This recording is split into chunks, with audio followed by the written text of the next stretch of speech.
ዛሬ መሶብ ተወልዷል። መሶብ የአንድ ማዕከል አገልግሎት መስጫ ቦታ ነው። እዚህ ቦታ ላይ ሁለት ሶስት አስደናቂ ጉዳዮች አሉ። አንደኛው ይህ ህንፃ ከዚህ ቀደም የመንግስት መገልገያ የነበረ ህንፃ ነው። እኔም አውቀዋለሁ፣ ብዙ ሰዎች ያውቁታል።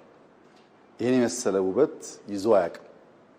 የነበረን ህንፃ በዚህ መንገድ አስውበን አሳምረን ለህዝባችን አገልግሎት ማዘጋጀታችን በጣም ደስ የሚል ነገር ነው።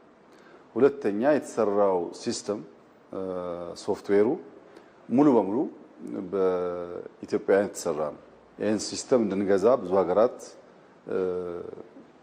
ጥያቄ ያቀረቡ ቢሆንም ከመረመርን በኋላ የኛ ልጆች መስራት ይችላሉ፣ ሀገር በቀል አቅም አለ የሚል አቋም ነበረን። እንደተባለው እጅግ አስደማሚ በሆነ ፍጥነት ሀገር በቀል የሶፍትዌር ሲስተም ይህን ሰርቪስ መስጠት የሚያስችል ሰርተዋል። ሶስተኛ እዚህ ቦታ ያሉ ወጣቶች ናቸው። እዚህ ቦታ ያሉ ወጣቶች ብዙ ቦታ መድረስ የሚችሉ እንደሚሆኑ ተስፋ አደርጋለሁ። ከወዲሁ ስራውን አውቀው ስራውን ወደው ስቀው ለማገልገል ያላቸው ዝግጁነት ተጨማሪ ከሂውመን ካፒታል አንጻር እንደ ትርፍ የሚታይ ነው።